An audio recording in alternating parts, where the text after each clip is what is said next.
Assalamualaikum warahmatullahi wabarakatuh. Selamat pagi dan apa kabarnya Mang Cik Bicek penonton setia Pal TV di mana bae berado. Sedangkan hari ini kita Akuina. Ya Cek. Pecaknya Halo Palembang hari ini agak lain. Iya. Karena kita bukan live di Palembang, Tapi di Jakarta. Nah, tapi hari ini walaupun kita mendatangi Jakarta pemirsa, tapi tetap Halo Palembang hari ini kita bakal nunjuk ke informasi tentunya bersama narasumber yang luar biasa. Ini wong lamo yang tidak balik ke Palembang, tapi sudah luar biasa mengharumkan nama Palembang, nama Sumatera Selatan, bahkan nama Indonesia. Tentunya pagi hari ini Mang Cik Bicek bareng dengan aku Mang Cik Fikri. dan bersama aku Cek Akuina tentunya kami ucapkan selamat datang untuk Bapak Agung Firman Sampurna. Ya, selamat datang. Cak, mana kabarnya Pak? Baik. Pecahnya kita yang selamat datang. Iya. Inilah tamu katik malu tadi. Kita harus menyambut setiap orang dengan baik. Iya, baik. Alhamdulillah. Di sini. Pemirsa, ya Pak Agung Firman Sampurna ini merupakan Ketua Umum PBSI Pak ya. Ya, sekarang Ketua Umum PBSI. Persatuan Bulu Tangkis yang tentunya kemarin sangat-sangat viral beberapa hari yang lalu karena luar biasa pencapaian prestasi yang didapatkan nih Queen. Apalagi Queen kan hobi main badminton. Betul, karena ini menjadi atensi kita juga bersama. Ini prestasi luar biasa Indonesia untuk tim putra ya, mendapatkan All England. Yang pertama yaitu Jonathan Christie mendapatkan juara pertama dan juga Ginting sebagai pemenang kedua, dan juga pasangan ganda putra yaitu Fajar dan juga Rian ini yang luar biasa membawakan prestasi untuk Indonesia. Nah, kita bakal nanya nih sama Pak Agung Firman sebagai Ketua PBSI seluruh Indonesia ya, Ketua Bulu Tangkis ya. Menurut Pak Agung nih, Cak, mana tanggapannya Pak atas prestasi yang luar biasa untuk nama Indonesia? Jadi ini kan ceritanya nih panjang nih. Mang Cek Bicek, ini ceritanya panjang nih. Ini harus dipahami bahwasanya intensifikasi gawean kita ini mulai dari Oktober 2023. Sebenarnya mulai September ketika kemudian kita ada kegagalan dalam Asian Games, dan kegagalan itu cukup besar ya. Dari situ kita melakukan evaluasi yang menyeluruh, yang komprehensif, dan kemudian hasil evaluasi ini kita tuang ke di rapat koordinasi kita di 2023 Oktober itu. Dari situ kemudian kita sepakat untuk membentuk apa yang kita sebut dengan Satgas dan Pokja Road to Olympics. Nah, ujungnya itu basus kayu dikit ya. Road to Olympics ya. Sekarang namanya jadi tim ad hoc Olimpiade. Nah, pada saat itu yang kita pilih sama-sama untuk memimpin itu adalah Sekretaris Jenderal Pengurus Pusat Persatuan Bulu Tangkis seluruh Indonesia, dalam hal ini adalah Komisaris Jenderal Dr. Fadil Imran. Dan cukup alot ya, karena beliau itu kan punya tanggung jawab yang besar, tapi dengan mempertimbangkan masalah yang kita hadapi pada saat itu, terkait dengan antara lain itu adalah soal intensitas penerjunan atlet yang tinggi nih, sehingga dia ekshaustif. Dan kemudian ada yang kedua adalah memang ada masalah disiplin juga, dan ketiga adalah masalah chemistry antara atlet dengan pelatihnya. Nah, dari tiga masalah itu memang kita butuh, karena ada persoalan mental dan lain sebagainya. Kita buat tiga tahap nih ceritanya nih. Ini cerita dikit ya. Ada tahap yang kita sebut dengan upaya monitoring, evaluasi, dan kemudian stakeholder engagement. Jadi kita jingok kira-kira dalemi apa kira-kira masalah yang dihadapi, hal-hal yang sudah baik kita optimalkan, yang kurang kemudian kita buat catatannya. Kemudian kita mencoba juga mendapatkan engagement dari pemangku kepentingan bulu tangkis yang lain, karena bulu tangkis zaman sekarang ini, zaman semenjak aku memimpin itu jadi satu ekosistem besar, ekosistem industri bahkan. Jadi di situ ada para pelatih ya, kemudian industri, pengamat dan lain sebagainya, termasuk wong-wong yang dulu pernah menjadi legenda bulu tangkis kita. Nah, setelah kemudian kita dapat polanya, kemudian kita masuk tahap yang ketiga, kita sebut pelembagaan, dibentuk ya. Ketuanya sudah ada, tetapi belum ada bentuk lembaganya. Lembaganya dibentuk, kemudian ditunjuk, melibatkan berbagai kelompok tadi. Dan kemudian sekarang kita di tahap yang ketiga. Jadi tahap yang ketiga ini adalah tahap pemantapan dan pematangan. Nah, perlu kugarisbawahi bahwasanya semenjak Oktober kita menempatkan seluruh program yang dilaksanakan oleh PBSI itu sebagai bagian yang tidak terpisahkan dari Road to Olympics tadi. Karena ke Olimpiade ini kan membutuhkan satu kualifikasi tertentu. Jadi ada hitungan kualifikasinya dewek. BWF tuh punya hitungan kualifikasi khusus untuk Olimpiade. Jadi seluruh kegiatan kita mulai dari rekrutmen, pembinaan, pelatihan, penerjunan, termasuk penyelenggaraan turnamen kita sinergi untuk ke sana. Dan alhamdulillah hasilnya itu semenjak Oktober itu membaik ya. Di Oktober itu kita dari 110 turnamen yang kita ikuti, itu kita berhasil mendapatkan 98 kejuaraan dunia. Jadi tidak ada jelek-jeleknya sebenarnya walaupun nyampak. Tapi setelah itu kita mendapatkan 5 gelar lagi ditambah sekarang 2 ya. Jadi ada penambahan sekitar 7 gelar lagi sekarang dari 98. Kita punya sekitar 115 gelar ya.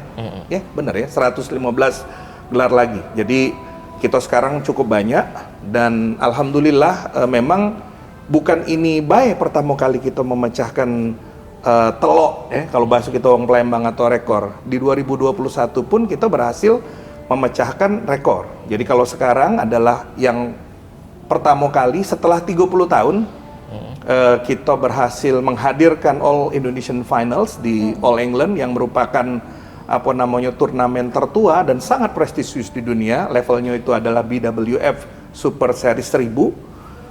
Sebelumnya tahun 94. Jadi Lalamonian, lahir belum awak? Belum Pak. Belum ya. Waktu itu Haryanto Arbi dengan Adi Bewi Ranata. Lahir 97 Pak. Oh iya. Sebelum lahir ya. Tapi Rai 79 Pak. Jadi itu sesuatu yang, dan bahkan Pajarian berhasil mempertahankan sebagai juara pertahan, jadi kita juara umum. Nah ini menurut pendapat aku merupakan sebuah apa namanya momentum yang luar biasa. Pertama momentum kebangkitan tunggal putra kita, dan kemudian satu hal lagi, kita juga pada saat yang sama Mang Cek Bicek kita juga menang di Orleans Masters. Di Orleans Masters. Nah di Orleans Masters itu kita masuk 3 final dan salah satu diantaranya itu apa namanya itu mendapatkan juara pertama ya. Nah salah satu yang menarik justru adalah yang final yang tidak juara itu merubah komposisi ranking di WWF untuk race to Olympic ini. Kita cerita soal itu. Baik. Tapi intinya ini merupakan berkah Ramadan, alhamdulillah ya. Dan ini merupakan kolaborasi, upaya kita galo-galo, bukan hanya dari internal PBSI ya, yang menyangkut kami pengurus, kemudian pelatih, atlet ya, dan seluruh komponen kami. Ada yang namanya tim psikologi, sport scientist, tetapi ini juga merupakan dukungan moral dari seluruh rakyat, khususnya pencinta bulu tangkis. Nah mudah-mudahan ke depan kita jadi lebih baik lagi. Amin. Setelah dari sini. Ya, jadi ini keberkahan Ramadan Pak ya? Ini berkah Ramadan ini. Termasuk Cek Fikri Pacak datang main ke tempat Bapak, ini juga keberkahan Ramadan juga. Ini kita syuting dari lantai 23 Pak ya? Iya, lantai 23. Untungnya ada lift Pak. Bang Soida tadi pecahnya buko di lantai 15 tadi Pak. Jadi Pak, dari sekian panjang obrolan tadi Bapak ngatakan tentang prestasi-prestasi yang sudah kita capai. Ini Pacak disimpul ke berarti Pak, untuk kesuksesan pemain bulu tangkis ini faktor-faktor utamanya dikarenakan oleh apa Pak? Yang pertama kita punya komitmen yang sama. Komitmen ya. Kita punya komitmen yang sama dan kemudian kita berhasil membangun kolaborasi. Jadi dua hal itu adalah dua hal penting yang kalau kita bicara All England-nya, tapi kalau kita bicara overall, kita bicara lagi tentang sesuatu yang lebih dalam, bahwasanya ndak katik organisasi apapun yang bisa menghasilkan kinerja yang diharapkan tanpa menerapkan prinsip-prinsip tata kelola yang baik dengan transparansi dan akuntabilitas sebagai pilar utamanya. Dan itulah yang kami gawe ke di PBSI. Kita menerapkan prinsip transparansi dan juga akuntabilitas. Baik. Dan tentunya tadi ada juga disebut ke pemirsa ada kolaborasi ya Pak ya. Nah, bentuk kolaborasi apa dari pelatih, staf yang dilakukan untuk memaksimalkan kinerja? Iya. Jadi harus dipahami bahwasanya kan kalau kita bicara mengenai masalah bulu tangkis semenjak tahun 2021 awal sampai dengan sekarang, kami ini punya visi. Visi kami adalah mewujudkan sport entertainment industry. Jadi mentransmisi olahraga bulu tangkis ini dari olahraga prestasi menjadi olahraga industri. Industri dan hiburan. Industri utamanya, industri. Tapi kita sebut sport entertainment industry, di mana industri olahraga ini kan pastinya harus juga jadi sesuatu yang menghibur. Happy karena itu dia harus menjalin kerjasama dengan industri broadcasting. Kalau itu kan dari mana polanya ya? Harus ada penonton dan sebagainya. Tapi intinya dia sudah jadi industri di mana masuk seluruh ekosistem industri di dalamnya. Ada industri yang mensupport pendanaan kita di dalamnya itu kan, ada industri-industri yang juga sama-sama, misalnya peralatan bulu tangkis dan sebagainya, ada juga pelatih ya kan, posisinya seperti itu, dan masing-masing elemen itu mencoba untuk bersinergi antara satu dengan lainnya, antara pelatih, antara pengurus, kita mencoba untuk mengidentifikasi apa sih sebenarnya yang dibutuhkan oleh apa yang paling dibutuhkan untuk menciptakan prestasi, mulai dari rekrutmen, kemudian pembinaan, pengembangan kompetensi, kemudian penugasan ke turnamen-turnamen, termasuk penyelenggaraan turnamen. Kemudian kita juga bersinergi, ada sinergi antara pengurus dan pelatih. Jadi kita tahu nih apa kebutuhannya pelatih. Ada sinergi juga antara pelatih dan kemudian atletnya, ya, sehingga kita juga bisa memantau atlet ini. Kita tidak menerjunkan atlet berdasarkan judgement baik. Kita membuat apa yang kita sebut dengan personal performance records. Jadi ada rapot di tiap atlet itu yang dikembangkan sama sport scientist kita, sehingga apa yang dilakukan itu terukur. Staminanya, gizinya, intensitas latihannya, capaian prestasi selama ini yang kemudian akan menjadi referensi bagi pengurus PBSI untuk menetapkan apakah seorang atlet kita turunkan untuk bertanding di satu event atau tidak. Ada siap tanding dan siap menang. Kalau siap tanding tidak kita turun dia harus siap menang karena bertanding untuk menang. Kurang lebih itu. Baik. Jadi ada dua hal penting yang di sini, komitmen dan kolaborasi yang kuat antara seluruh unsur-unsur yang ada di dalam PBSI itu. Baik, tapi itu kan Pak, antara komitmen sama kolaborasi ini kan pemirsa, kalau kita ngomong tentang kesuksesan timnas Indonesia kemarin dan juga di PBSI ini dewe. Nah, cak mano untuk di tiap daerah nih Pak. Kalau kita ngomongin tentang kolaborasi kan tentunya tiap daerah kan punya strategi dan juga format yang berbeda-beda. Nah, kira-kira kalau di pusat untuk ke daerah, apakah ini punya cara yang lain Pak? Iya. Jadi di daerah, di pusat kita, di PPPBS itu juga sudah ada ketua tim pembinaan daerah. Ya. Ya, selain kita ada Binpres, Bina Prestasi, kita juga ada tim pembinaan daerah. Tetapi kita harus jujur bahwasannya penyangga ekosistem industri bulu tangkis ini adalah klub. Nah, jadi jangan dibayangkan bahwasannya industri bulu tangkis ini pacak maju, itu PBS ini bertegak dewe. Tidak, PBS ini mengorganisir klub. Nah, klub kita itu banyak jumlahnya, sekarang ini adalah 4.026 klub dengan 75.000 atlet badminton aktif. Ya. Jumlah itu nambah 600 klub semenjak 2021. Jadi semenjak 2021 awal sampai dengan sekarang, penambahan klubnya itu ada 600. Nah, kemudian atlet aktifnya itu nambah sampai dengan 35.000. 35 apa 25.000? Sorry, 25.000. Penambahan 25.000 atlet. Kami punya sistem informasi bulu tangkis. Nah, klub ini keberadaan klub inilah yang akan menentukan apakah bulu tangkis di satu daerah itu bisa ditingkatkan atau tidak. Karena yang melakukan rekrutmen, yang melakukan investasi sosial terhadap para pemain ini, mulai dari usia dini, anak-anak, remaja, kemudian taruna, itu adalah klub ini. Dan kemudian nanti kalau mau ditanyakan, mau dielaborasi lebih jauh, silakan Mang Cek Bicek bertanya mengenai masalah rekrutmen yang kita kembangkan di PBSI. Jadi PBSI ini unik karena PBSI adalah olahraga satu-satunya yang pelatnasnya sepanjang tahun. Tidak pernah motos Pak ya? Jadi pelatnas kita ini adalah pelatnas sepanjang tahun. Dan seorang atlet ketika dia direkrut masuk ke pelatnas adalah sinyalemen, adalah indikator bahwa atlet bulu tangkis itu sudah masuk ke tahap profesional. Jadi dia dibayar, akan mengikuti pertandingan-pertandingan internasional dan dicari ke sponsor untuk dia. Baik, jadi sepanjang tahun ini pelatnas terus. Pelatnas terus ya? Berarti ibarat mesin ini panas terus juga kita Pak. Ya kita dorong. Oh ya kita juga sudah punya plat wheel. Nah kita nak bentuk ke plat wheel di KG dibagi 3. Barat, tengah, dan timur, tetapi kita punya plat wheel Balusiko. Plat wheel kita baru di Sumatera Utara untuk wilayah barat Indonesia. Baik, mungkin ini Quina kita bakal ngobrol lebih panjang lagi dengan Bapak Agung Firman Sampurna. Betul. Karena pembahasan kita semakin menarik, jadi pemirsa jangan beringgut kemana-mana, tetap dengan kami di Halo Palembang.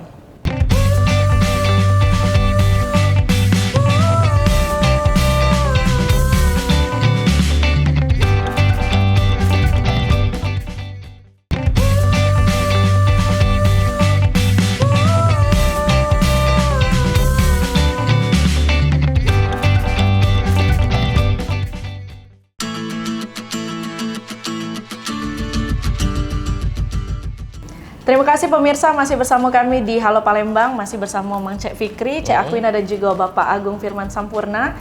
Kita masih melanjut ke obrolan kita tadi pemirsa. Bapak Agung sempat men-mention ya, ada pertumbuhan ini dari klub-klub bulu tangkis dan juga atlet ya. Nah, apakah ini salah satu bentuk yang menginisiasi Pak Agung untuk mempromosikan sport industri, entertainment industry itu tadi, Pak? Ya, jadi penting untuk dipahami seperti yang tadi telah kita kita bicara ke bahwasanya keberhasilan kita untuk membangun olahraga ini tidak semata-mata dilakukan oleh PBSI, tetapi merupakan kerja keras banyak klub di dalamnya.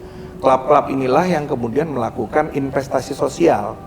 Dialah yang kemudian mendanai, ya, merekrut mulai dari usia dini itu U13, kemudian naik ke anak-anak U13, ya, naik kemudian U15, U15 itu pemula, naik U17 itu remaja, ke pucuknya lagi taruna, ya, sampai dengan U19 itu.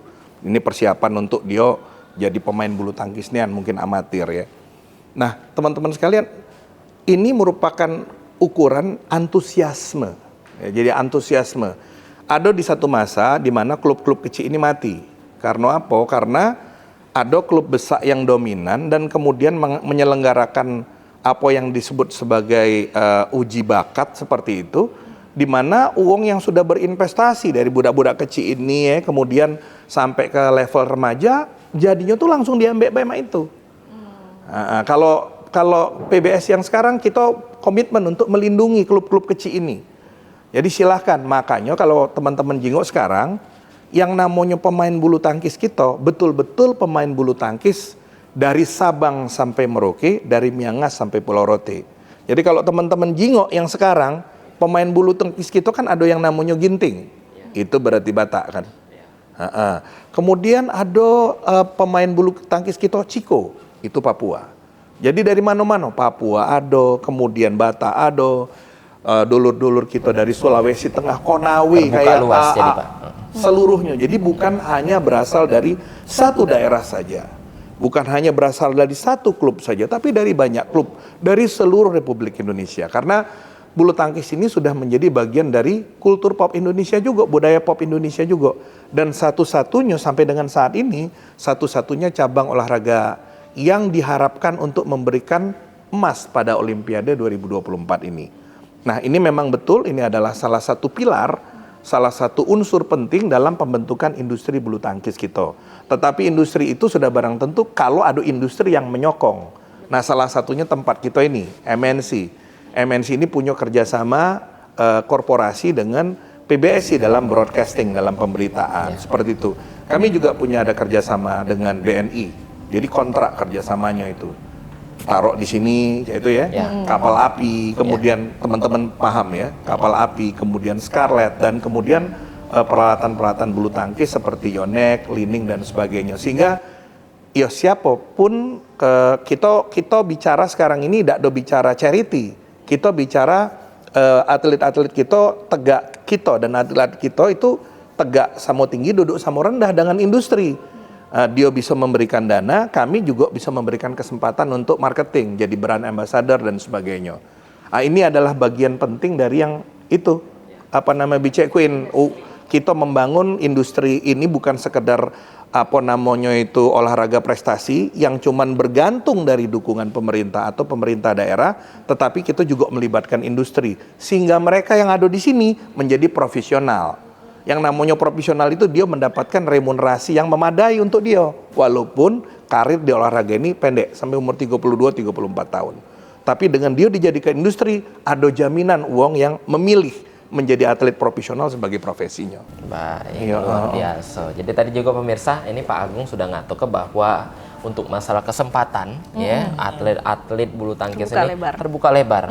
Dari ke barat sampai ke timur, ya, dari ke Aceh sampai Papua tentunya punya kesempatan yang sama di Indonesia ini. Tapi kalau kita ngomongin tentang meng-screening pemain ini, Pak, tentunya kan Bapak tadi ngatur ke bahwa ada yang dari Papua kayak Ciko tadi sudah bisa menjadi pemain timnas. Pasti banyak emak bapak di rumah, Pak, yang tentunya masuk ke anaknya di klub, Kira-kira alurnya mak mano lah Pak, nak sampai ke pojok. Kalau kita ngomongin tes polisi, kayaknya ya kalau kau nak jadi akpol, tesnya psiko itulah Pak. Kalau kamu nak jadi PNS, mungkin ada tes IPDN. Nah, kalau nak jadi pemain badminton nih Pak, perasaan anak aku kemarin lah melok, menang terus mentok di situ-situ lah. Nggak pacak ke pojok, apa yang harus dilakukan oleh mereka nih Pak? Jadi ini, untuk diketahui, kita punya mekanisme yang diperkuat ya, khususnya semenjak 2021. Mekanisme itu yang kita sebut kejuaraan bertingkat. Ya, mulai dari kejuaraan kabupaten, kota, kemudian kejuaraan provinsi, ya, dan kemudian kejuaraan nasional. Ini kita sebut sebagai agenda PBSI. Mereka yang terlibat di dalam agenda PBSI ini akan mendapatkan poin sistem. Jadi ada poinnya.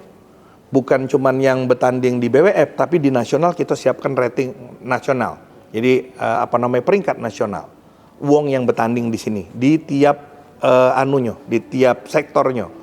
Di tiap kelompok umurnya posisinya ini ya, sampai pada satu saat mungkin mereka akan masuk ke Kito, dan masuk ke Kito itu junior itu mulai dari umur 17 tahun.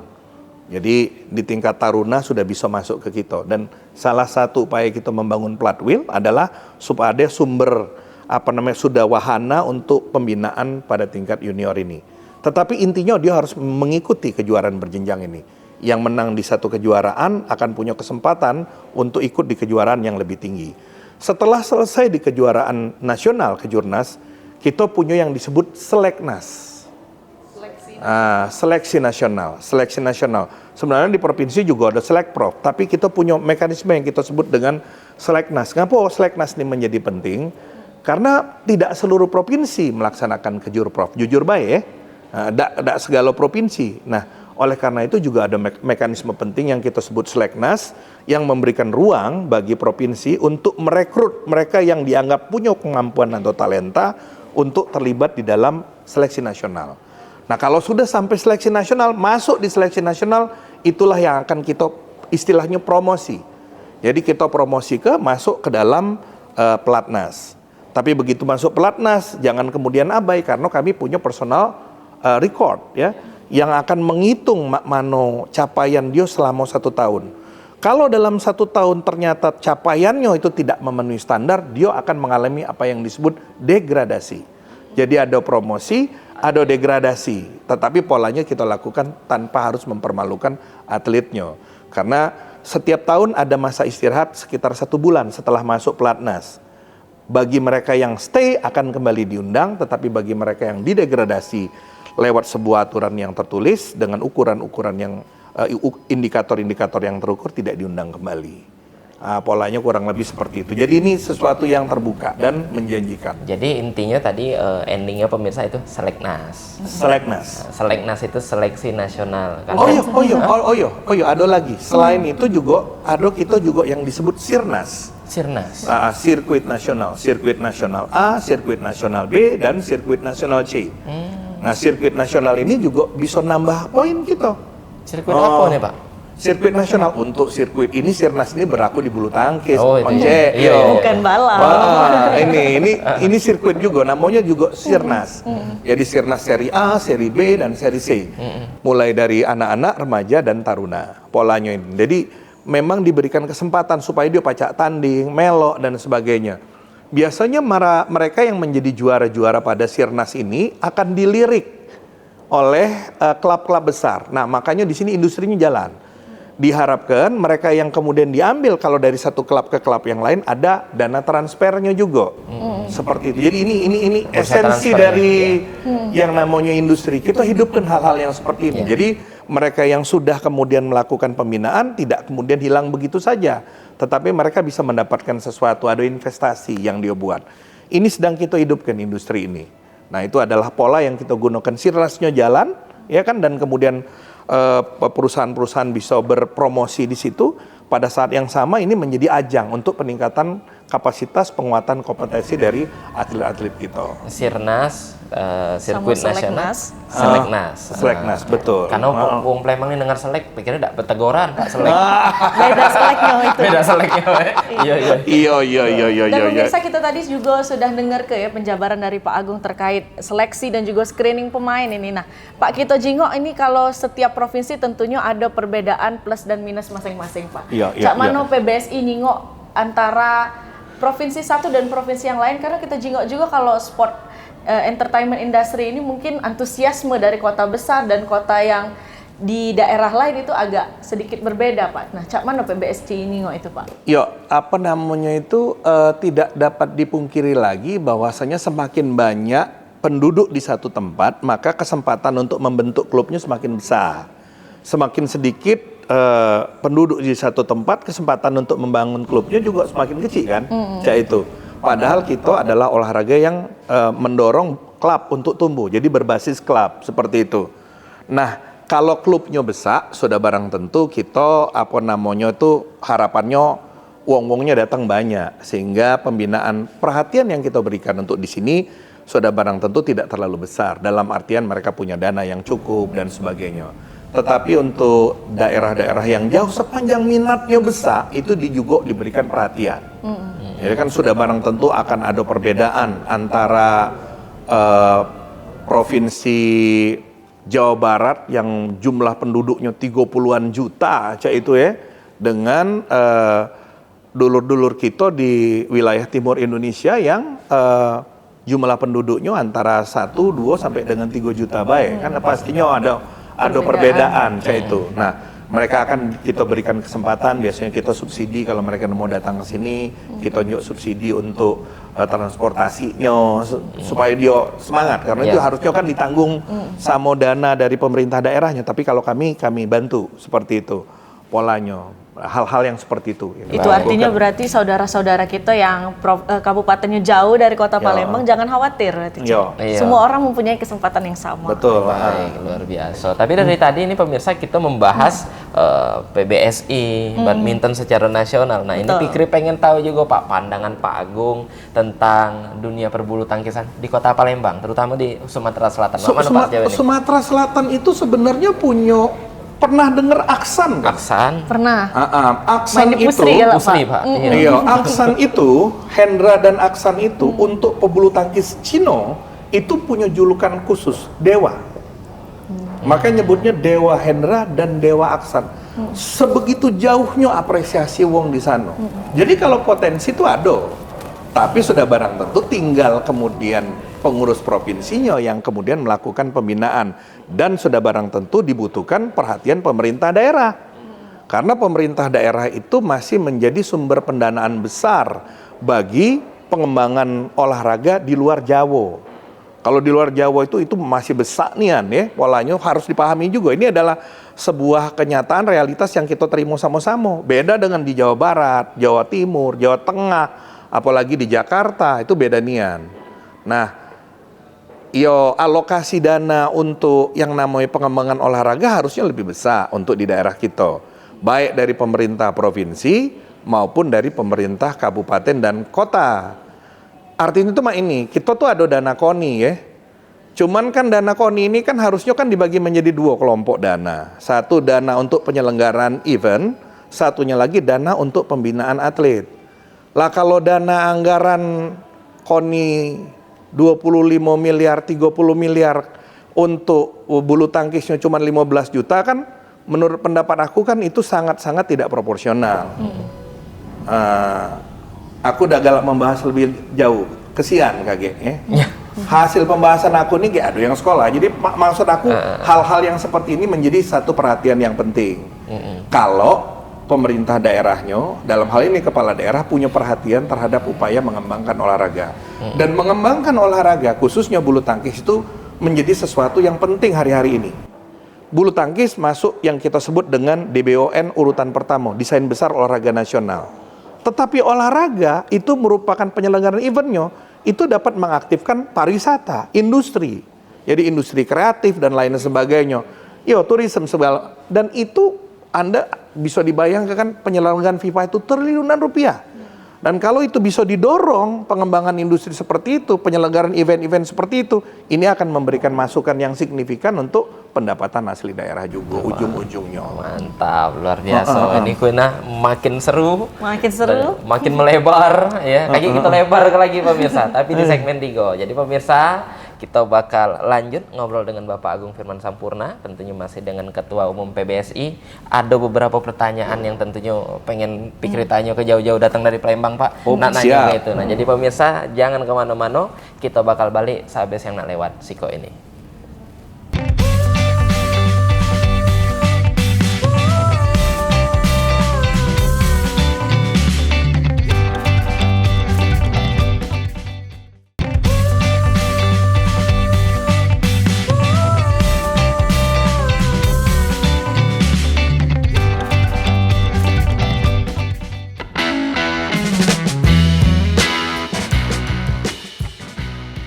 Terima kasih banyak Bang Cek, balik lagi kita di Halo Palembang. Cek Pikri dengan Cek Akuinah masih bersama dengan Bapak Agung Firman Sampurna.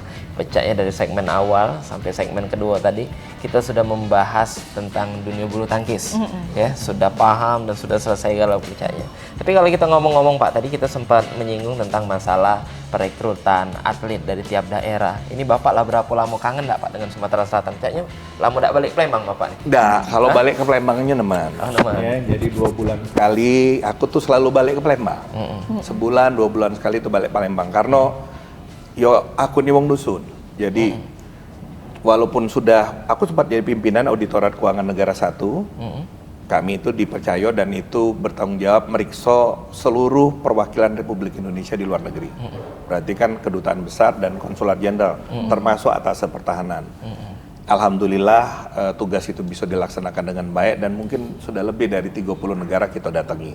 Tapi dari seluruh negara yang didatangi, dengan seluruh makanan yang didatangi, balik-balik makan pempek kan. Wah, tetap ngirup tuh lah. Iya. Balik-balik makan pempek dan itu 2 bulan sekali. 2 bulan sekali aku selalu balik ke Palembang khusus nemui kawan-kawan karena dulu juga sempat jadi ketua Ikatan Alumni Universitas Sriwijaya. Sama, posisinya Pak. Sama. Berdua Pak, sama. Posisinya sambil ngurus Unsri juga sudah barang tentu kuliner kita. Dan kuliner Palembang itu adalah menurut pendapat aku salah satu warisan budaya yang perlu kita daftar perlu kita daftar ke UN ya. Jangan sampai lagi kejadian yang namanya songket kita lah dak diakui jadi punya kita. Ya, jadi kita dorong ini salah satu tantangan kita juga di luar persoalan bulu tangkis. Jadi aku punya komitmen kuat dengan Sumatera Selatan dibesak ke di situ, ya kan? Dan oleh karena itu komitmen ke situ bukan hanya dalam konteks pemeriksaan atau pengelolaan keuangan negara baik, tetapi juga dalam hal-hal yang lain dengan Unsri dan sebagainya. Jauh kita kemana-mana, rasa-rasanya kampung kita itu adalah tempat yang memberikan, mengencourage kita untuk bisa jadi lebih baik lagi. Iya, karena wong Palembang banyak ngomong ketua BPK tuh kemarin wong Palembang ya. Unsri ya. Unsri Pak Agung tuh. Iya kata Pikri. Kau Unsri gue ya? Sama. Ya sama Bu alma mater, nasibnya lain gitu. Belum baik. Belum baik, amin Pak. Belum baik. Belum baik. Belum baik. Karena banyak juga Cek Fikri ya, putra-putra daerah salah sikoknya Pak Agung ini yang sangat luar biasa, yang membawa harum nama Sumatera Selatan. Tentunya apa ini harapan Pak Agung untuk Sumatera Selatan ke depannya atau masa depannya ini? Aku kira seluruh wong Sumatera Selatan yang sekarang ada kati di Sumatera Selatan punya harapan yang sama. Punya harapan supaya Sumatera Selatan itu jadi lebih baik, sudah barang tentu. Tetapi kalau Sumatera Selatan diharapkan jadi lebih baik, sudah barang tentu kita butuh butuh hal-hal yang bisa membuat itu jadi lebih baik. Dan salah satu instrumen yang efektif untuk melakukan itu sudah barang tentu adalah pemerintah daerah. Nah, mereka yang kemudian mendapat kepercayaan menjadi pemerintah daerah harus merespon tantangan ke depan. Harus meningkatkan komitmen, harus meningkatkan kompetensi. Nah, ini ada persoalan kompetensi nih. Harus meningkatkan kompetensi dan sekarang zamannya adalah zaman kolaborasi. Harus mendorong kolaborasi juga. Harus punya komitmen yang kuat untuk menerapkan yang kami gunakan juga di bulu tangkis, yaitu prinsip-prinsip tata kelola yang baik. Karena apa? Karena tuntutan untuk menerapkan good governance di pemerintah daerah jauh lebih besar dibandingkan dengan di PBSI. Di PBSI sumber dananya tuh bisa dari sponsor. Sumber dana dari sponsor ini didapatkan dari proses negosiasi, ya. Jadi ada kesukarelaan antara sponsor yang ngenjuk dan kami. Sedangkan kalau sumber pendanaannya pemerintah daerah yang tugas utamanya adalah penyelenggaraan pemerintahan, pembangunan daerah, dan pelayanan kepada masyarakat, itu pajak. Pembayar pajak itu wajib harus bayar pajak. Jadi tuntutan para pembayar pajak ini menjadi lebih tinggi. Kemana duit kami dipakai? Kan cak itu. Berapa banyak, kemana, mak mano menggunakannya, cak itu kira-kira. Baik, tapi kan Bapak ini kan tidak setiap saat di Palembang. Biasanya kalau wong yang lama tidak bertemu, baca, kuin lama tidak nyingok, caknya agak gemuan. Nah, biasanya kan wong ngomong mak itu. Nah, Bapak lama tidak nyingok Palembang, tidak nyingok Sumatera Selatan. Tanggapan Bapak tentang kondisi Sumatera Selatan sekarang cak mana? Aku mencoba untuk melihat beberapa hal ya. Salah satu yang dijingok adalah kita menghadapi era yang disebut VUCA sekarang, volatility, uncertainty, complexity, and ambiguity. Satu era di mana perubahan itu begitu cepat, ya kan, begitu kompleks. Nah, kebutuhan utama kita itu dalam konteks itu adalah masalah infrastruktur dan ekosistem digital. Kalau masalah fisik itu satu hal juga, tetapi adalah masalah infrastruktur dan ekosistem digital. Dan Sumatera Selatan entah mak mano menurut data urutan 20 dari 38 provinsi. Lebih rendah daripada Kepulauan Riau, lebih rendah daripada Sumatera Selatan, Sumatera Barat di Sumatera Barat, lebih rendah daripada Nusa Tenggara Timur. Nah, ini adalah sebuah catatan untuk kita. Mak mano caranya kita meningkatkan kapasitas dari infrastruktur digital dan ekosistem kita. Kita juga punya masalah lain. Masalah kita adalah indeks logistik kita. Indeks kinerja logistik kita itu terkait dengan jalan, jembatan, dan sebagainya, terkait dengan pelayanan publik. Karena tugas utama pemerintah daerah itu adalah pelayanan publik. Nah, pelayanan publik itu salah satunya adalah infrastruktur, kan posisinya seperti itu. Nah, kita pengen tahu pada tingkat provinsi kira-kira distribusi yang namanya bantuan gubernur apakah sudah dilakukan secara proporsional sesuai dengan ketentuan perundang-undangan. Aku udah jingok ya. Ini aku udah jingok ya. Aku yang ku jingok data. Jangan sampai ada di satu tempat yang tidak begitu besar, dananya begitu besar, menggelembung sampai 600 miliar misalnya. Tapi di satu tempat yang begitu besar, seperti misalnya Banyuasin cuma 25 miliar. Ini akan menimbulkan tanda tanya dan risiko. Nah, ke depan kita butuh pemimpin yang punya komitmen untuk ini. Punya keinginan untuk membuat keputusan-keputusannya memang based on untuk meningkatkan 3 utama tadi. Penyelenggaraan pemerintahan, pembangunan, dan pelayanan masyarakat. Terhindar dari konflik kepentingan, khususnya dari perduluran. Karena itu sesuatu yang di Sumatera Selatan khususnya masih menjadi masalah yang masih harus kita hadapi sama-sama. Baik, nyimpul ke dari sepanjang ngomongan tadi Pak, apakah siap maju di Pilgub Sumsel? Tidak. Tidak. Kenapa Pak? Menurut pendapat aku sampai dengan saat ini biarlah seharusnya Sumatera Selatan itu dipimpin oleh mereka yang mendedikasikan dirinya di sana. Jadi sampai dengan saat ini aku masih belum memutuskan untuk ke sana. Betul bahwasanya permintaan itu banyak, harapan itu banyak, tapi aku percaya bahwasanya sebenarnya seharusnya ada wong-wong yang sudah di Sumatera Selatan siap mendedikasikan dirinya dengan berinteraksi, mendedikasikan dirinya untuk bangun Sumatera Selatan itu.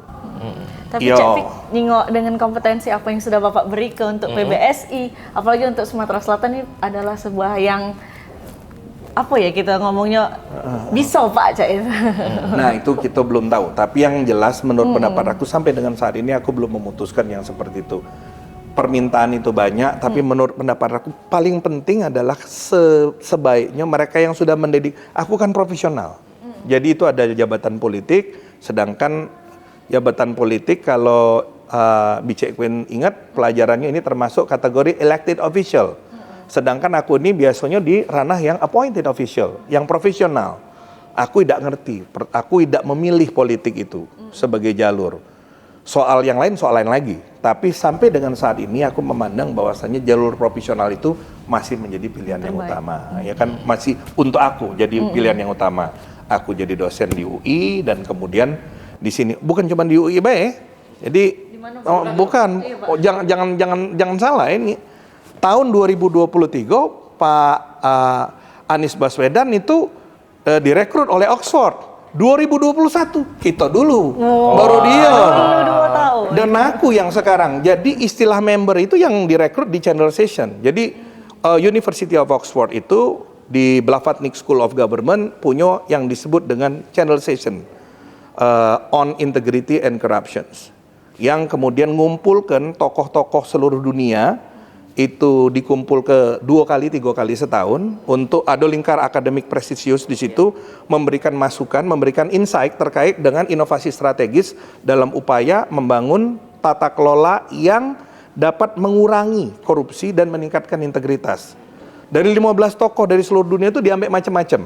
Ada yang diambil dari Jaksa Agung, ada yang Menteri Keuangan, ada yang jurnalis dari Indonesia. Ya alhamdulillah gitu. 2021 Jadi 2023 baru Anies Baswedan. Berarti kalau Pak Anies Baswedan 2023, Pak Agung ini lebih dulu 2021. Nyalon gubernur, nyalon presiden ya Pak. Artinya gambaran. Itu simpulan beliau kan yang merekrut itu kan adalah Oxford School of Divinity. School of Divinity. Kalau di kita IAIN. Dulu ya sekolah teologi. Tapi dia memang punya kajian. Nah, sedangkan yang merekrut aku itu adalah Blavatnik School of Government. Jadi Blavatnik School of Government ini adalah sekolah pemerintahan. Blavatnik School of Government itu sekolah baru, tetapi di dalam karena Oxford ini unik, Dindo. Mang Cek Bicek enggak do unik. Jadi jangan kita bayangkan kalau Oxford ini pecah Universitas Sriwijaya, UI, sikok tempat, sikok lembaga tidak mah itu. Oxford ini kota kecil. Nah, kota kecil, di dalam kota kecil itu awalnya itu ada 25 college. 25 college ini dikelola secara otonom. Sekarang 39 college and school. Tiap pimpinan college itu tiap college itu otonom. Makanya namanya juga lain-lain. Ada yang namanya principal, ada yang namanya master, ada yang namanya head, ada yang cak itu namanya. Nah, dikumpul ke itu kita sebut Universitas Oxford. Nah, kita alhamdulillah dapat kesempatan di sana. Wong Sumatera Selatan ada yang ke sana. Cak itu gambaran. Yang pertama ini Pak, atau Wong Sumsel yang pertama? Aku kira yo. Karena duluan aku dari Pak Anies kan. Dari Pak Anies dari duluan aku kan. Iya. Tapi kita bukan calon presiden. Belum Pak. Tidak. Kita bukan calon presiden. Jadi gambarannya kurang lebih seperti itu. Dan aku pikir tiap kita tuh bagus kalau sudah memilih sesuatu yang menurut pendapat kita sesuatu yang sudah kita jiwai. Sampai dengan hari ini aku menganggap pilihan profesional itu adalah pilihan yang bagus. Aku belum memutuskan apa-apa untuk masalah Gubernur Sumatera Selatan ini. Baik, belum memutuskan. Tapi Pak, kalau kita ngomongin masalah relasi, hubungan, dan juga kerjasama antara pemerintah daerah sama pemerintah pusat, ini kan luar biasa pemirsa. Kalau kita nyingok di pusat ini, Ketua BPK RI Pak Agung Firman Sapuna, Wong Palembang, ya dah. Menteri Dalam Negeri, Wong Palembang, ya dah. Ketua DPR ini luar biasa Pak, menteri-menteri, ya pejabat-pejabat negara ini banyak nih Wong Palembang. Nah ini mana Pak? Menurut Bapak jadi satu keuntungan enggak bagi pemerintah daerah, di mana banyak tokoh-tokohnya yang sudah duduk di kursi pemerintah nasional? Itu tergantung pribadi si pemerintah daerah ini. Apakah kemudian pemerintah daerah ini melalui kebijakan-kebijakan yang dia buat, rencana-rencana strategis yang dia buat, bisa enggak kemudian berkolaborasi dan bersinergi dengan lembaga-lembaga yang dipimpin oleh wong-wong dari Sumatera Selatan itu. Tanpa dia punya kemampuan ini, lagunya engkau di sana, aku di sini. Kalau uji kami ngungsi aku careku. Nah, itu kan ada kompetensi tersendiri yang dibutuhkan untuk itu. Tanpa kita memiliki kompetensi tersebut, sulit dibayangkan kita bisa memanfaatkan berkah ini untuk kemajuan Sumatera Selatan. Tetapi siapapun pejabat dari Sumatera Selatan pastinya memberikan perhatian dalam skala dengan caranya masing-masing. Baik, mungkin ini penutup Pak, sebelum kita nutup perjumpaan kita, juga ini mungkin banyak Pak Wong Palembang yang punya mimpi, punya cita-cita pengen berkarir di Jakarta, di nasional, internasional. Pecah Pak Agung ini contohnya, boleh Pak nunjuk ke motivasi mereka yang mungkin kayak sudahlah dari mana alurnya, kita ini siapa. Nah, mungkin Pak boleh ngejawab motivasi sebagai Pak. Iya, kalau menurut pendapat aku tuh punya pendapat, punya tagline dalam hidup aku nih, yaitu adalah pilih yang baik jadi ke yang terbaik, ya kan? Ya, jadi kita pilih hal-hal yang baik dalam hidup kita, dan dari hal-hal yang baik itu kita jadi ke yang terbaik, ya. Polanya kurang lebih kayak itu. Nah sekarang kalau aku nak ngomong barangkali untuk kawan-kawan dari Gen Z, ya. Gen Z ini kan hidup dalam sebuah era di mana pilihan itu mudah sekali dibuat. Padahal ketika kita ngomong masalah hidup, kita harus memilih salah satu. Jadi sekarang adalah masa di mana dia melakukan evaluasi mana yang jadi pilihan hidup dia. Kemudian yang kedua, Gen Z ini punya persoalan lain, semangatnya. Karena dulu kami itu Saro, kami punya tidak galau-galau juga ya, tetapi tipikalnya generasi kami, generasi Y ini, itu adalah kami itu siap untuk kerja keras, memahami sesuatu itu secara utuh. Kalau sekarang kan kita nyingok YouTube kan, mana yang lemak baik, nak kita juga, tidak bagus. Kalau dulu kami untuk nonton Man from Atlantis, kalau tidak tahu kali ya, dulu ada $6 million Man, itu harus ngelewatin Dunia Dalam Berita dulu, ini dulu. Nah apa boleh buat, kami diajari ngerti dari awal sampai akhir. Kalau sekarang kan mana yang lemak kamu baik, ini sudah ganti. Ini akhirnya kalian tidak mendapatkan informasi itu utuh, pemahaman itu utuh, dan pada saat yang sama semangat untuk bertarungnya jadi kurang juga. Nah kalau kami itu punya semangat itu, jadi menurut pendapat kami satu hal yang penting juga, kalau kalian kan sekarang kelebihannya kreatif, sangat kreatif. Nah kalian perlu meningkatkan semangat bertarung itu. Pertama itu memilih yang menurut pendapat kita baik untuk diri kita, jadikan yang terbaik, dan kemudian tingkatkan semangat kita. Jangan mudah putus asa. Asal itu, sudah. Terakhir sudah barang tentu Tuhan. Hasbunallah wa ni'mal wakil, ni'man maula wa ni'man nasir. Tuhan itu sebaik-baik penolong dan pelindung. Mantap. Itu dia pesan untuk Gen Z, tapi juga berguna untuk kita-kita yang lain ini, Cak Fikri. Dan juga Caknya penutup tadi itu penutup yang paling pas di bulan suci Ramadan ini. Iya. Bangsa disetel ke para buko Pak itu. Nggak dikira orang lain yang buka. Iya, nanti nunggu buko jadinya. Terima kasih banyak Pak Go. Baik, sama-sama. Atas waktu, kesempatan yang luar biasa, dan juga cerita tentang pengalaman, dan juga ditutup dengan motivasi.